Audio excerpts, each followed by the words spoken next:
নামটা একটু বলে দিন, যেটু নামটা বলে দিন। আমার নাম? হ্যাঁ হ্যাঁ। আচ্ছা, নমস্কার। আমার নাম দেবাশিস বন্দ্যোপাধ্যায়। বংশানুক্রমে এই মন্দিরে আমি আজ ৪৫ বছর পূজারী হিসেবে নিযুক্ত আছি। তো মায়ের নাম হলো গুহ্যকালী। বহুকাল আগে মগধরাজ জরাসন্ধ এই মায়ের আরাধনা করতেন। জরাসন্ধের মৃত্যুর পর কালের প্রবাহে মা মাটির নিচে থেকে যান। মাটির নিচে এই কারণেই জরাসন্ধের প্রাসাদের মন্দিরটা নাকি মাটির নিচে ছিল, পাতালই ছিল। সেই জন্য কালের প্রবাহে মন্দির সহ মাটির নিচে থেকে যায়। এবারে দীর্ঘকাল পরে ইংরেজদের সময়ে রানী অহল্যাবাই শিবের স্বপ্নাদেশে একটা জায়গায় শিবলিঙ্গ খুঁজছিলেন খনন কার্য করতে। খনন কার্য করতে করতে মাটির তলা থেকে মায়ের মূর্তি এবং মন্দিরের নিদর্শন আবিষ্কার করেছিলেন রানী অহল্যাবাই। উনি খুঁজছিলেন শিবলিঙ্গ আর পেয়ে গেলেন মায়ের মূর্তি। তো খনন কার্য করার জায়গাটা তৎকালে কাশী রাজা চেত সিংয়ের জমিদারের অন্তর্ভুক্ত থাকায় রানী অহল্যাবাই এমনি সরকারি নিয়ম অনুসারে মূর্তিটা কাশী রাজা চেত সিংকে দিয়েছিলেন। ও কর্মসূত্রে ওয়ারেন হেস্টিংস কাশীতে তখন ছিলেন। উনি মূর্তিটাকে দেখে আকৃষ্ট হয়ে প্রস্তাব দিয়েছিলেন ইংল্যান্ডে নিয়ে গিয়ে মিউজিয়ামে রাখবেন।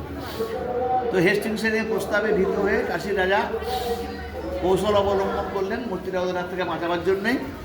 মূর্তি পাওয়ার ইভেন্টটাকে ঝিমিয়ে গেলে উনি মূর্তিটাকে কাশীতে দশাশ্বমেধ ঘাটে গঙ্গায় লুকিয়ে রেখেছিলেন। ইচ্ছা ছিল সবাই যখন আবার ভুলে যাবে, কর্মব্যস্ত হয়ে পড়বে, তখন উদ্ধার করে নতুন মন্দিরের প্রতিষ্ঠা করতে। কিন্তু কাশী রাজা চেত সিংয়ের ইচ্ছা পূরণ হয়নি। তার আগেই মহারাজ নন্দকুমার গঙ্গা থেকে মায়ের স্বপ্নাদেশ পেয়েছিলেন। মহারাজ নন্দকুমারের বাড়ি হলো এখানে ভদ্রপুরে, আমাদের গ্রামের পার্শ্ববর্তী গ্রাম ভদ্রপুর, ওখানে সেন্ট্রালের রাজবাড়ি ছিল। উনি খুব ধর্মভীরু ব্রাহ্মণ ছিলেন, রাজকার্য করতেন নবাবের অধীনে। তো উনি স্বপ্নাদেশ পেয়েছিলেন যে আমি কাশীতে গঙ্গার গর্ভে আছি, আমাকে নিয়ে গিয়ে উদ্ধার করে প্রতিষ্ঠা কর। তো উনি ধার্মিক লোক ছিলেন বলেই সঙ্গে সঙ্গে তড়িঘড়ি কাশী যাত্রা করে কাশী রাজার সঙ্গে কথাবার্তা বলে এবং জনৈক সন্ন্যাসীর সাহায্য নিয়ে গঙ্গা থেকে মাকে উদ্ধার করে বরাবর নৌকা করে এখানে নিয়ে চলে এসেছিলেন।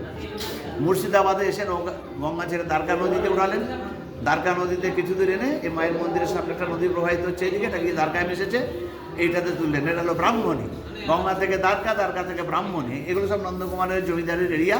তাই এইখানে মন্দির প্রতিষ্ঠার স্থান নির্বাচন করে নৌকা থেকে উঠিয়ে ওইখানে বট গাছের ওইখানটায় এখন একটা অষ্টক্ষরাকৃতি বেদি আছে, সেই বেদিতে মাকে অস্থায়ীভাবে রাখা হয়েছিল। তখন মন্দির তৈরি করা ছিল না। এবারে মন্দিরের প্রতিষ্ঠা করবার জন্য মন্দিরের ভিত্তিপ্রস্তর স্থাপন করলেন মহারাজ নন্দকুমার। মন্দিরের কাজ চলাকালীন উনি ইংরেজদের মিথ্যা মামলার দায়ে অভিযুক্ত হয়ে ফাঁসির আদেশপ্রাপ্ত হয়ে বন্দী হয়ে গেলেন। তো উনি এতই ধার্মিক ছিলেন যে অন্যায়ভাবে ফাঁসি হচ্ছে মৃত্যু নিশ্চিত জেনেও মায়ের উপরে নাস্তিকতা আসেনি। উনি ওনার ছেলে গুরুদাস রায়কে বলেছিলেন ওই অসম্পূর্ণ মন্দিরে মাকে প্রতিষ্ঠা করে আমাকে মৃত্যুর পূর্বে সংবাদ দাও। তাই গুরুদাস রায় অসম্পূর্ণ মন্দিরে মাকে প্রতিষ্ঠা করে ওনাকে সংবাদ দিয়েছিলেন। ওনার ফাঁসি হয়ে যাওয়ার পর নন্দকুমারের একমাত্র ছেলে গুরুদাস রায় আর মন্দির সম্পন্ন করতে আসেননি। অসম্পূর্ণ মন্দিরে মায়ের পুজো পাঠ সেই 1775-এর 5ই খ্রিস্টাব্দে নন্দকুমারের ফাঁসি হয়, তখন থেকে অসম্পূর্ণ মন্দিরে মায়ের পুজো পাঠ হয়ে আসছিল 226 বছর, মানে 2004 সাল পর্যন্ত। অসম্পূর্ণ বলছে এই কারণে এখন মন্দিরের যে অবস্থা দেখছেন এগুলো আগেই ছিল না। না ছিল চূড়া, এখানকার এই আর্চটাও ছিল না, যেখানটায় আমরা দাঁড়িয়ে আছি তার উপরে ছাদ ছিল না, প্লাস্টার রং কিছুই ছিল না। তো তাতেই পুজো পাঠ হয়ে আসছিল। এবারে পরবর্তীকালে গুরুদাস রায় মহারাজ নন্দকুমারের ফাঁসির খুব অল্পকাল পরেই গুরুদাস রায় অপুত্রক অবস্থায় মারা গিয়েছিলেন। তো নন্দকুমারের বংশাবলী আর রইল না। তখন নন্দকুমারের মেয়েদের বংশের লোকরা দহিত্ররা ওই জমিদারির মালিক হলেন।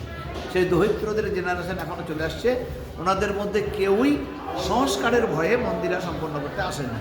সংস্কার বলতে যে মা এই মহারাজ নন্দকুমার ধার্মিক লোক ছিলেন, দেবদেবী প্রতিষ্ঠার মতন পূর্ণ কাজ করলেন, অথচ তাকে অন্যায় শাস্তি দিতে হলো।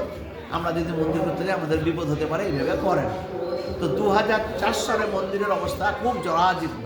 ছাদ থেকে চুনসুরকি খসে পড়ছে। ছাদ ছিল একবার কড়িবর্গা দেওয়ার ছাদ ছিল, এখানে বৃষ্টির জল ঢুকতো, মন্দিরের ভিতরে ছাদ জুয়ে বৃষ্টির জল পড়তো, মায়ের শাড়ি ভিজতো, এরকম যখন অবস্থা, তখন বামফ্রন্ট সরকারের আমল মৎস্যমন্ত্রী ছিলেন কিরণময় নন্দ।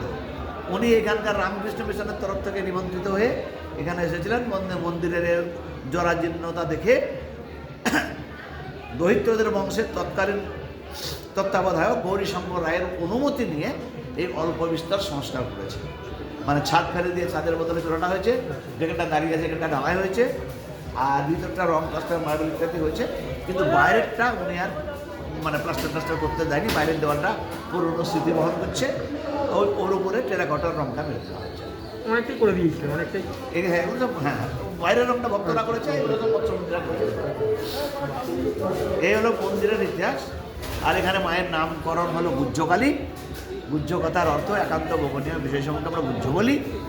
তো মানে ধ্যানে এক জায়গায় বলা হচ্ছে সাধকাভীষ্ট দায়িনী, মানে মা সাধকদের অভীষ্ট দান করছেন।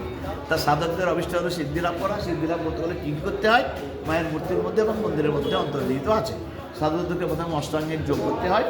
যম নিয়ম আসন প্রত্যাহার প্রাণায়াম ধ্যান ধারণা সমাধি। সেই অষ্টাঙ্গিক যোগের নিদর্শন স্বরূপ মন্দিরটা অষ্টকোণাকৃতি করা হয়েছে। অষ্টাঙ্গিক যোগান্তে মায়ের মতন যখন সাধক বসবে যোগাসনে বসে, তখন আমাদের শরীরের যে ছটি চক্র থাকে, মূলাধার, স্বাধিষ্ঠান, মণিপুর, অনাহত, বিশুদ্ধ, আজ্ঞাচক্র, তার উপরে সহস্রার, সেই মূলাধারে ভূমন্ত কলকুণ্ডলের শক্তি থাকেন। সাধকরা সাধনার দ্বারা ওই অষ্টাঙ্গিক যোগান্তে ওই কুলকুণ্ডশক্তিকে জাগিয়ে ষটচক্র ভেদ করে সহস্রনামে মিলিয়ে দিলে ঈশ্বর লাভ হয়। পুজোর মন্ত্রগুলো ভাঙলে ওই সবগুলো পাওয়া যায় আর কি। পুজোর মন্ত্রের মধ্যে ওয়ার্ড বাই ওয়ার্ড ব্যাখ্যা করলে এগুলো পাওয়া যাবে। তাই মা বসে আছেন সাপের কুণ্ডলীর উপর, ওটা হলো কুলকুণ্ডশক্তির প্রতীক। সাধককে বলছেন এটাকে জাগাও। আর মায়ের মাথাটা যে একটা সাপের পোনার সংযুক্ত মুকুট, ওটা বাইরের দিক থেকে মুকুট, আর ব্যাখ্যা করতে গেলে সহস্রের পরে ওখানে সহস্রে মিলে দিলে ঈশ্বরভাবে সাধকদেরকে ওখানে বলছেন। তাই এগুলো সব সাধকদের একান্ত গোপনীয় বিষয় বলি। মায়ের নাম করা হচ্ছে গুহ্যকালী। গুহ্যকালীর পূজার পদ্ধতি তন্ত্র সারে সব রয়েছে। ধন্যবাদ।